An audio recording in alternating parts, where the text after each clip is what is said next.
Las enseñanzas de Don Juan, una forma yaqui de conocimiento, obra de Carlos Castaneda.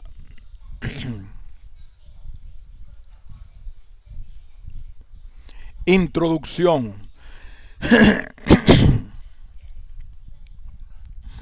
Durante el verano de 1960, siendo estudiante de antropología en la Universidad de California, Los Ángeles, hice varios viajes al suroeste para recabar información sobre las plantas medicinales usadas por los indios de la zona.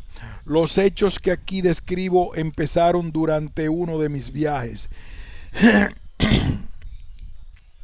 Esperaba yo un autobús Greyhound en un pueblo fronterizo, platicando con un amigo que había sido mi guía y ayudante en la investigación.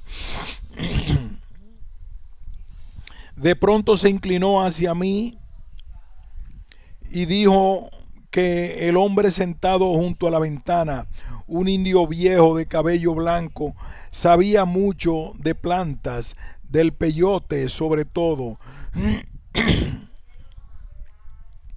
Pedí a mi amigo presentarme a ese hombre. Mi amigo lo saludó, luego se acercó a darle la mano. Después de que ambos hablaron un rato, mi amigo me hizo seña de unírmesle.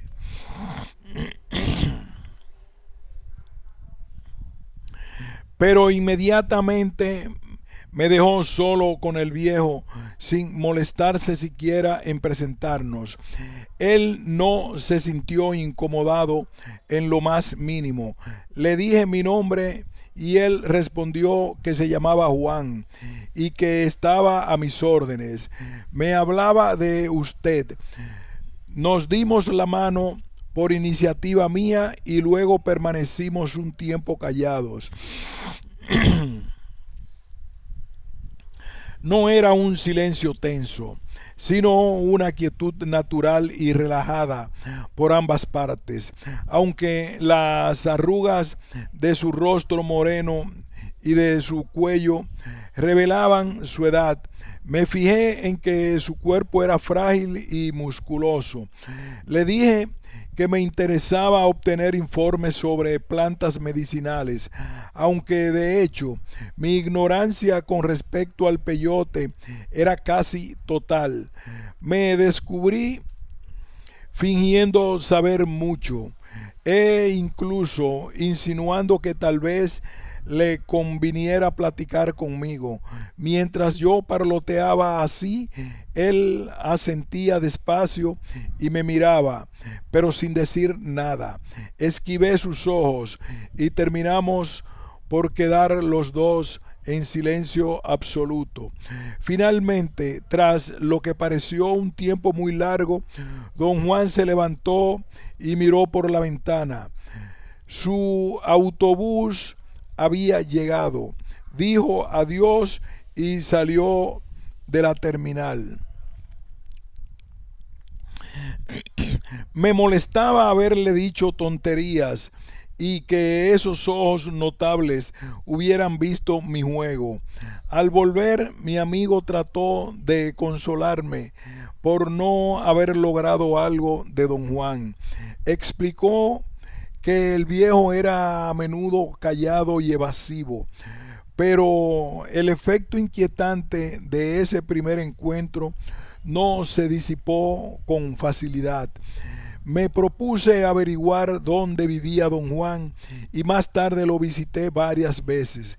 En cada visita intenté llevarlo a hablar del peyote, pero sin éxito. No obstante, nos hicimos muy buenos amigos y mi investigación científica fue relegada. O al menos reencaminada por cauces que se hallaban mundos aparte de mi intención original. El amigo que me presentó a don Juan explicó más tarde que el viejo no era originario de Arizona, donde nos conocimos, sino un indio yaqui de Sonora. Al principio vi a don Juan simplemente como un hombre algo peculiar que sabía mucho sobre el peyote y que hablaba el español notablemente bien, pero la gente con quien vivía lo consideraba dueño de algún saber secreto, lo creía brujo. Como se sabe, la palabra denota esencialmente a una persona que posee poderes extraordinarios, por lo general malignos. Después de todo un año de conocernos, don Juan fue franco conmigo.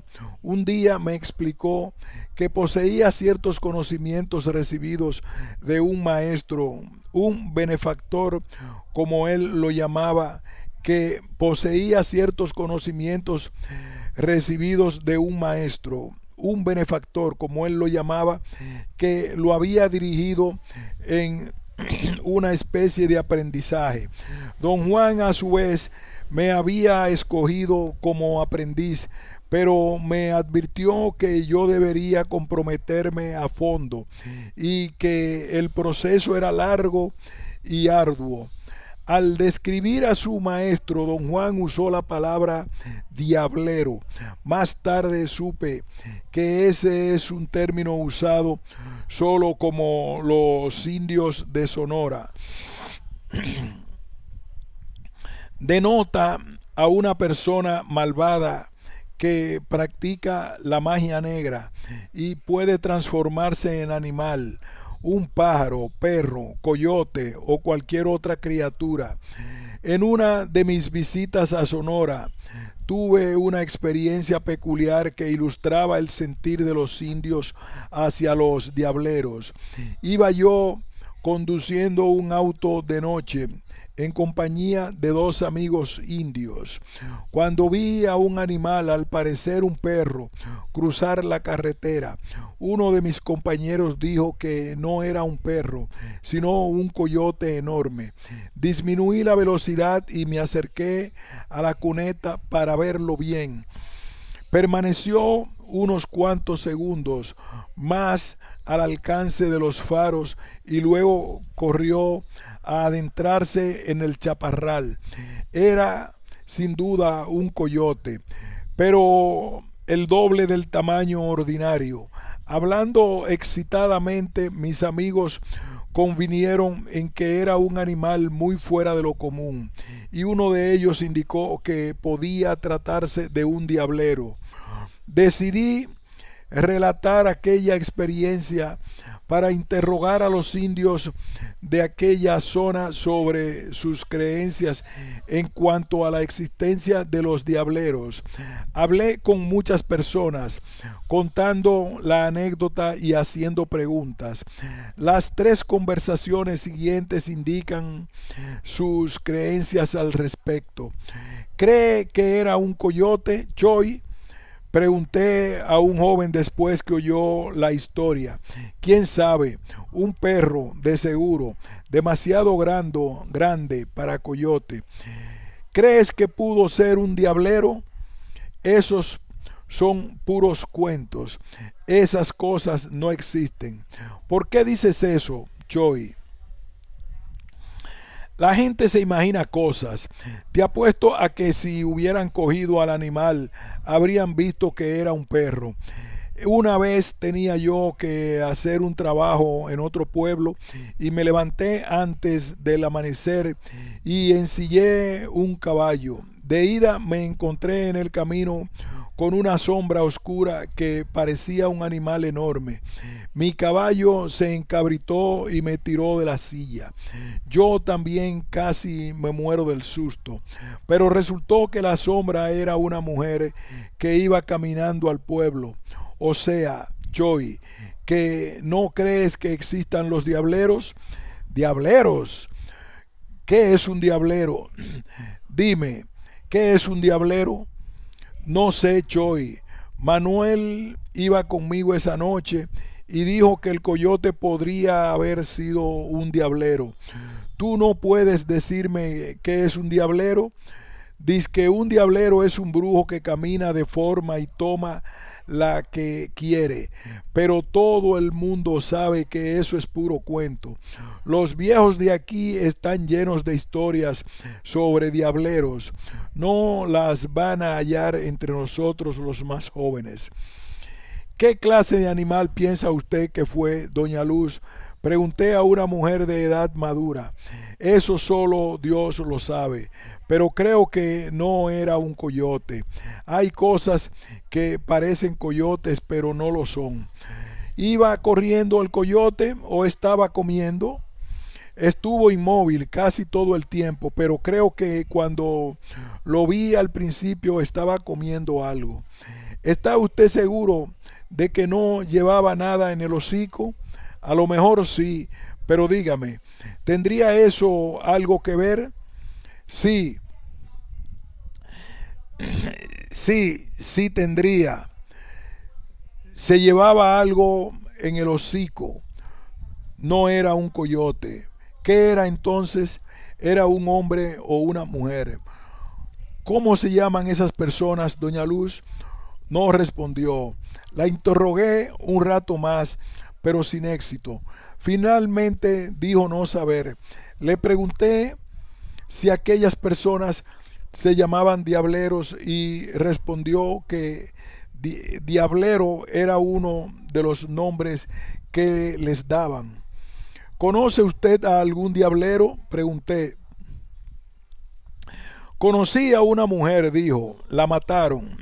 Eso pasó cuando yo era niña. Dice que la mujer se convertía en perra. Y cierta noche una perra entró en la casa de un blanco a robar queso. El blanco la mató con una escopeta y en el mismo instante en que la perra murió en la casa del blanco, la mujer murió en su choza. Sus parientes se juntaron y fueron al blanco a exigirle pago. El blanco les pagó buen dinero por haber matado a la mujer. ¿Cómo pudieron exigirle pago si solo mató a un perro? Dijeron que el blanco sabía que no era perro, porque había otros hombres con él y todos vieron que el animal se paró en dos patas, como gente, para alcanzar el queso, que estaba en una bandeja colgada del techo. Los hombres estaban esperando al ladrón, porque todas las noches se robaban queso al blanco. Así que el blanco mató al ladrón sabiendo que no era perro. Hay muchos diableros en estos días, doña Luz. Esas cosas son muy secretas. Dicen que ya no hay diableros, pero yo lo dudo, porque alguien de la familia del diablero tiene que aprender lo que el diablero sabe. Los diableros tienen sus propias leyes y una de ellas es que un diablero debe enseñar sus secretos a algún pariente suyo. ¿Qué cree que era el animal, don Genaro? Pregunté a un hombre muy anciano. Un perro de algún rancho de por ahí. ¿Qué otra cosa? ¿Podría haber sido un diablero? Un diablero. Está loco. No hay diableros. ¿Quiere usted decir que ya no hay o que nunca hubo? En un tiempo sí hubo. Es cosa sabida de todos. Pero la gente les tenía mucho miedo y los mató. ¿Quién los mató, don Genaro? Toda la gente de la tribu. El último diablero que yo conocí mató docenas y quizás hasta cientos de personas con su brujería. No podíamos tolerar eso y la gente se juntó y una noche le cayeron por sorpresa y lo quemaron vivo. ¿Cuándo fue eso, don Genaro? En 1942. ¿Lo vio usted? No, pero la gente todavía lo comenta. Dicen que no quedaron cenizas, aunque la estaca era de madera verde. Todo lo que quedó al final fue un gran charco de grasa. Aunque don Juan tildaba de diablero a su benefactor, nunca mencionó el sitio donde había adquirido su saber ni identificó a su maestro. De hecho, don Juan revelaba muy poco de su vida personal. Solo decía que nació en el suroeste en 1891, que había pasado casi toda su vida en México, que en 1900 su familia fue exiliada por el gobierno a la parte central del país, junto con miles de otros indios sonorenses, y que él vivió en el centro y el sur de México hasta 1940. Así, como don Juan había viajado mucho, su conocimiento podía ser producto de múltiples influencias, y aunque se consideraba indio de Sonora, yo no podía tener certeza para catalogar totalmente su saber en la cultura de los indios sonorenses. Pero no es mi intención determinar aquí su medio cultural preciso. En junio de 1961 inicié mi aprendizaje con don Juan. Anteriormente lo había visto en diversas ocasiones, pero siempre en calidad de observador antropológico. Durante esas primeras conversaciones yo tomaba nota en forma encubierta. Luego, confiando en mi memoria, reconstruía toda la conversación, pero cuando empecé a participar como aprendiz, tal método de tomar notas se dificultó mucho, pues nuestras conversaciones se referían a muchos temas diferentes. Entonces, don Juan me permitió, aunque tras de vigorosa protesta, anotar abiertamente cuanto se dijera. También me habría gustado tomar fotos y hacer grabaciones, pero no quiso permitírmelo. Serví como aprendiz primero en Arizona y después en Sonora, porque don Juan se mudó a México durante el curso de mi preparación. El procedimiento que seguí fue verlo durante unos cuantos días cada determinado tiempo. Mis visitas se hicieron más frecuentes y más largas durante los meses de verano de 1961, 62, 63 y 64.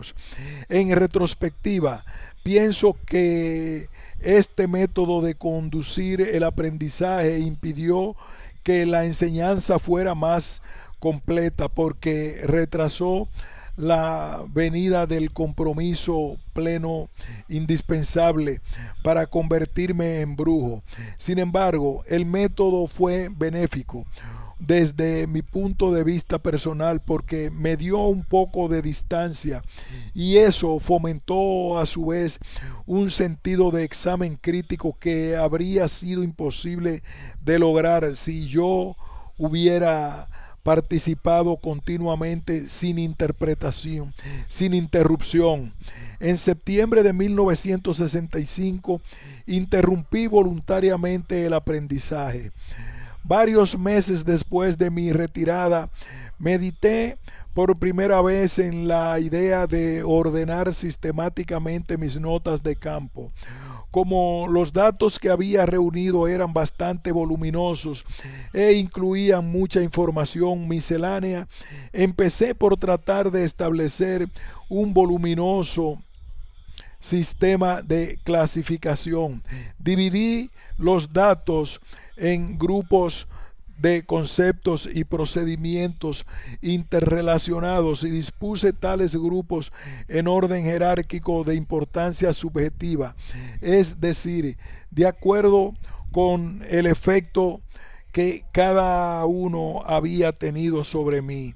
En esa forma llegué a la siguiente clasificación: usos de plantas alucinógenas, procedimientos y fórmulas empleados en la brujería, adquisición y manipulación de objetos de poder, usos de plantas medicinales, canciones y leyendas. Reflexionando sobre los fenómenos experimentados, advertí que mi intento de clasificación no había producido sino un inventario de categorías.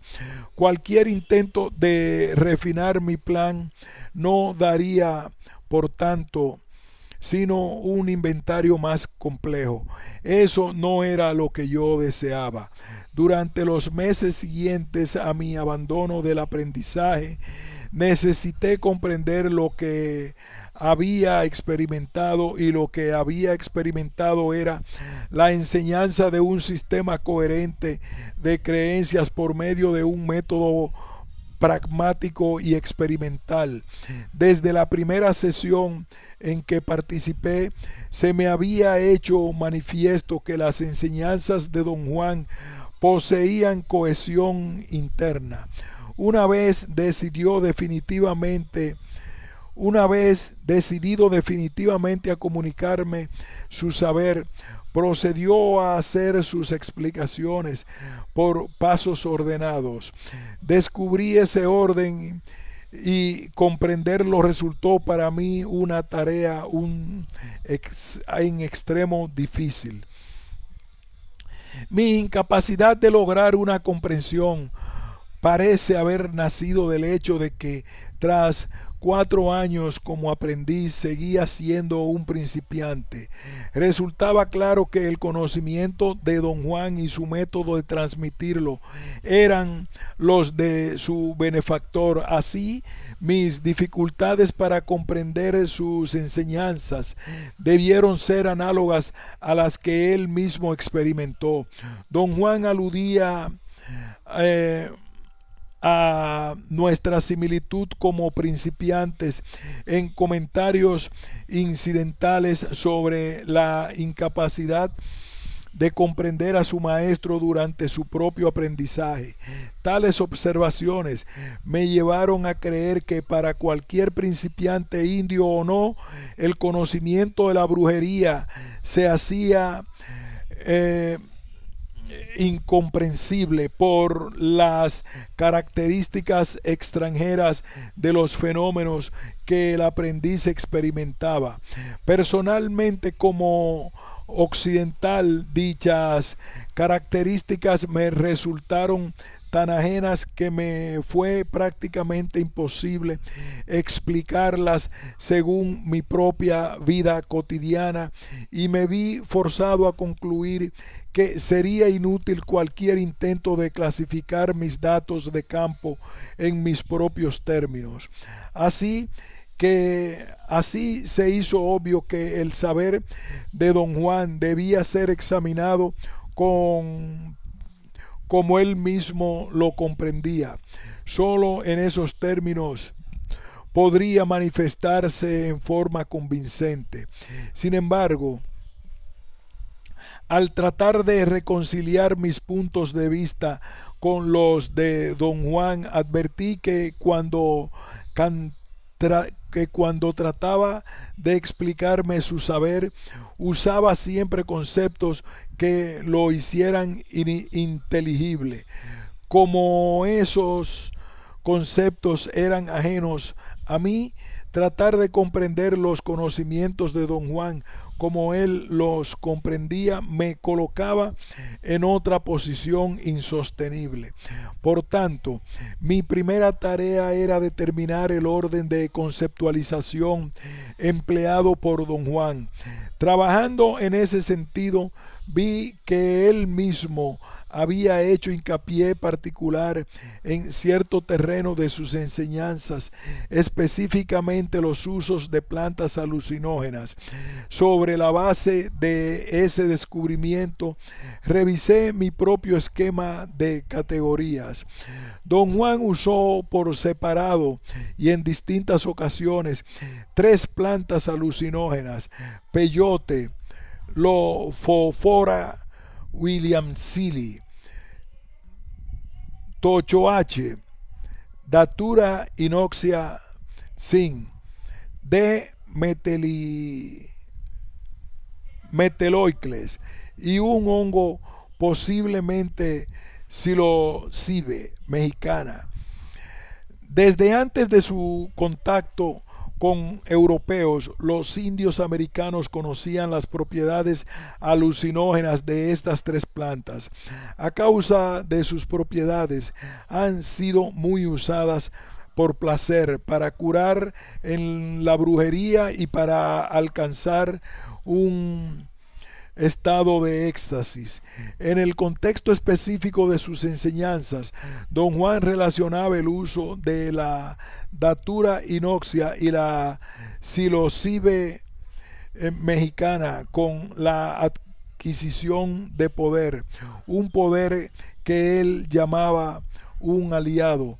Relacionaba el uso de la lofofora williamsili con la adquisición de sabiduría y conocimiento de la buena manera de vivir. La importancia de las plantas consistía para don Juan en su capacidad de producir etapas de percepción peculiar en un ser humano. Así me guió al experimentar una serie de tales etapas con el propósito de exponer y validar su conocimiento. Las he llamado estados de realidad no ordinaria, en el sentido de realidad inusitada, contrapuesta a la realidad ordinaria de la vida cotidiana. La distinción se basa en el significado inherente de los estados de realidad no ordinaria. En el contexto del saber de don Juan, se consideraban reales, aunque su realidad se diferenciaba de la realidad ordinaria. Don Juan consideraba los estados de realidad no ordinaria como única forma de aprendizaje pragmático y único medio de adquirir el poder. Daba la impresión de que en otras partes de sus enseñanzas eran incidentales a la adquisición de poder.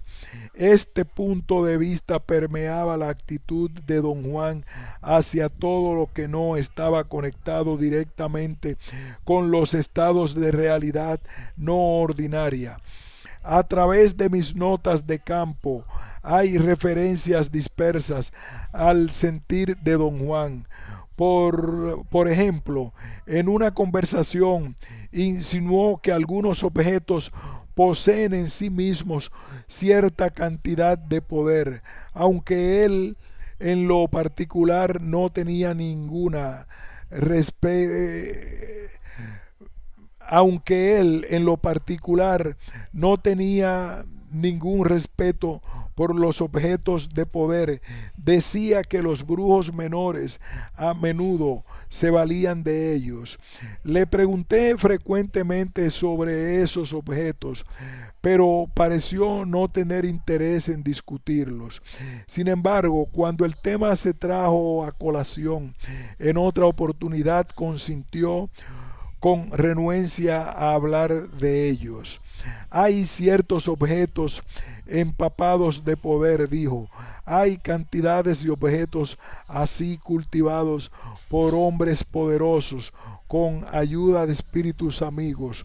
Estos objetos son herramientas, no son herramientas comunes, sino herramientas de muerte. Pero no son más que objetos, no tienen poder de enseñar.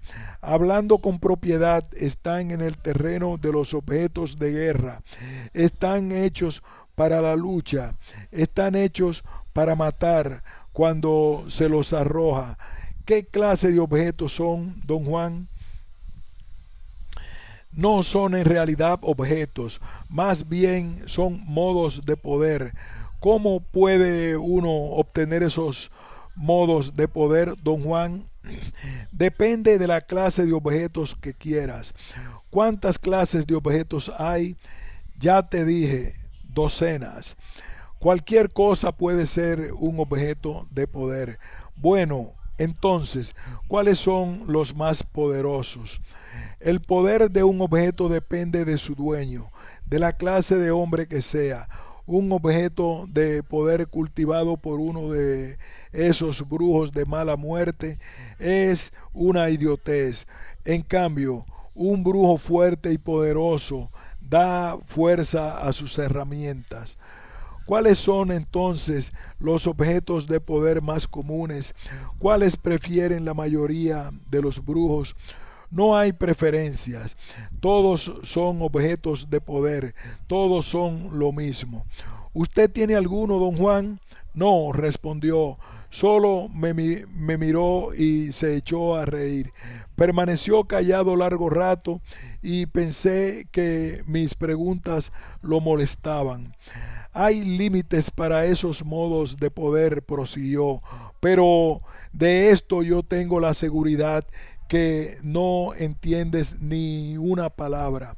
A mí me ha llevado casi una vida entender que por sí solo un aliado puede revelar todos los secretos de esos poderes menores y volverlos cosa de niños.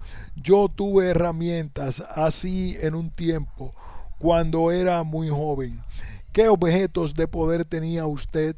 Maíz pinto, cristales y plumas. ¿Qué es el maíz pinto, don Juan? Un grano de maíz que tiene una raya de color rojo en la mitad. ¿Es un solo grano? No, un brujo tiene 48. ¿Qué hacen esos granos de maíz, don Juan? Cada uno puede matar a un hombre entrando en su cuerpo. ¿Y cómo entra en el cuerpo? Es un objeto de poder y su poder consiste, entre otras cosas, en entrar en el cuerpo. ¿Y qué hace cuando entra? Se hunde, se acomoda en el pecho o en los intestinos.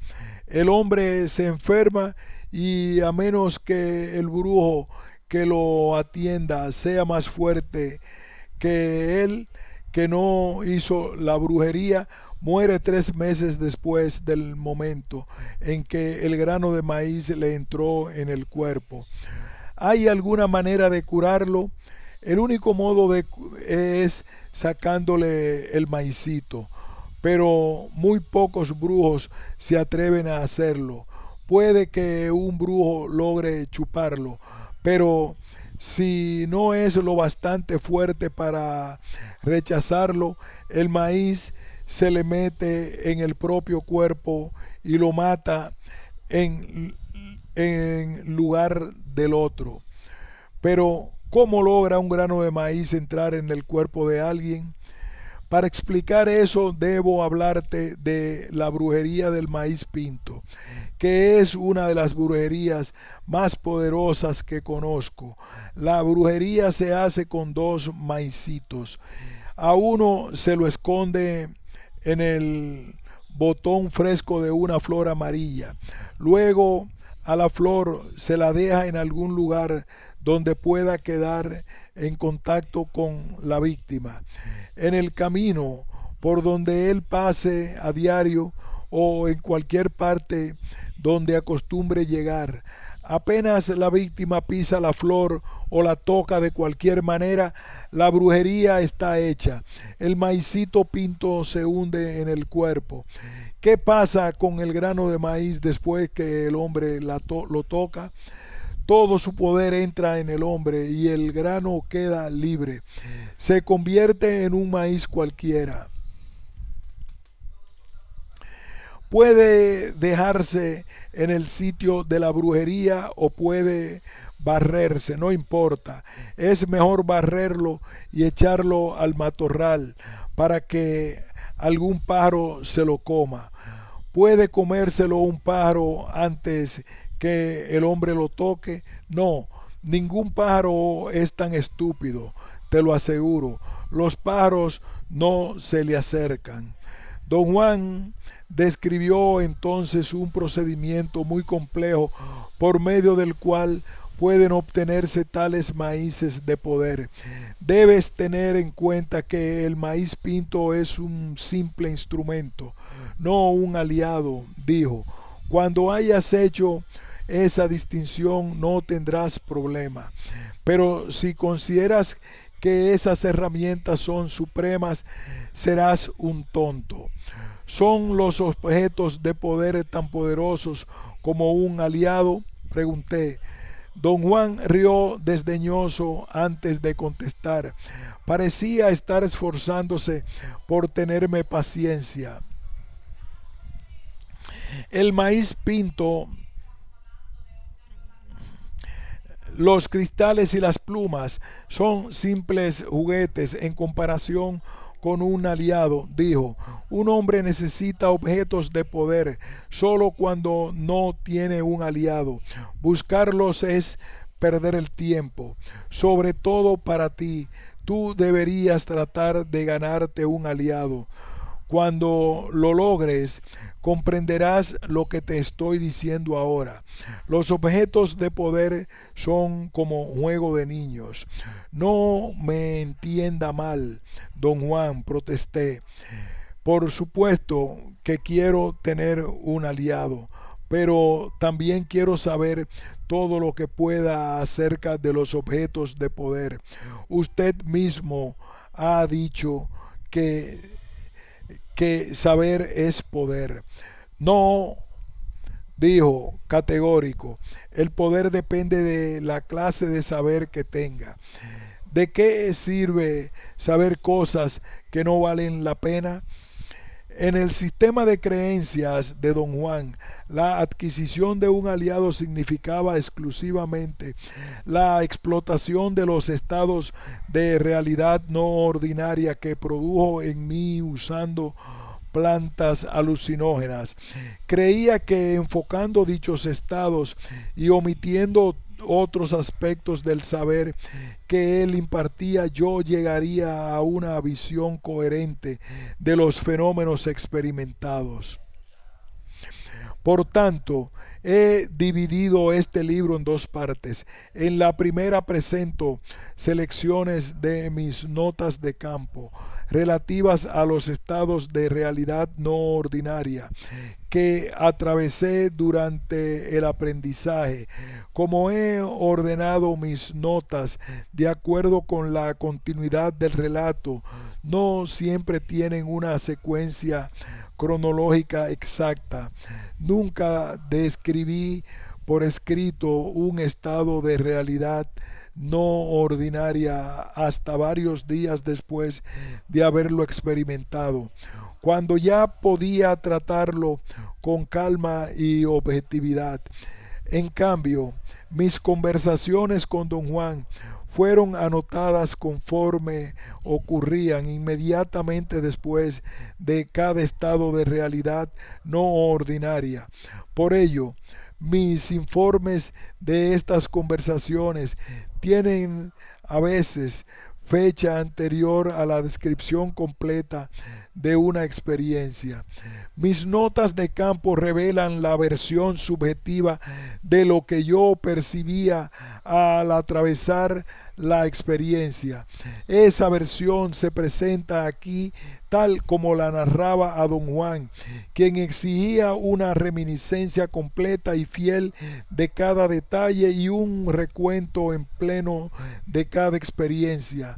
Al anotar dichas experiencias, añadí detalles incidentales en un intento por recuperar el ámbito total de cada estado de realidad no ordinaria. Quería describir en la forma más completa posible el efecto emotivo que había experimentado. Mis notas de campo manifiestan asimismo el contenido del sistema de creencias de don Juan. He condensado largas páginas de preguntas y respuestas entre don Juan y yo, con el fin de no reproducir la repetitividad propia de toda conversación. Pero como también quiero reflejar con exactitud el tono general de nuestras conversaciones. He quitado únicamente el diálogo que no aportó nada a mi comprensión de los conocimientos que don Juan me impartía. La información que él me daba era siempre esporádica y por cada arranque de parte suya había horas de sondeo por la mía. Sin embargo, en muchas ocasiones expuso libremente sus conocimientos. En la segunda parte de este libro presento un análisis estructural sacado exclusivamente de los datos ofrecidos en la primera parte. A través de mi análisis intento cimentar los siguientes argumentos. 1. Don Juan presentaba sus enseñanzas como un sistema de pensamiento lógico. 2. El sistema solo tenía sentido examinando a la luz de sus propias unidades estructurales. Y 3. El sistema estaba planeado para guiar al aprendiz a un nivel de conceptualización que explicaba el orden de los fenómenos que había experimentado el mismo aprendiz. Primera parte. Para iniciar esta primera parte haremos una pausa y un descanso. Continuaremos.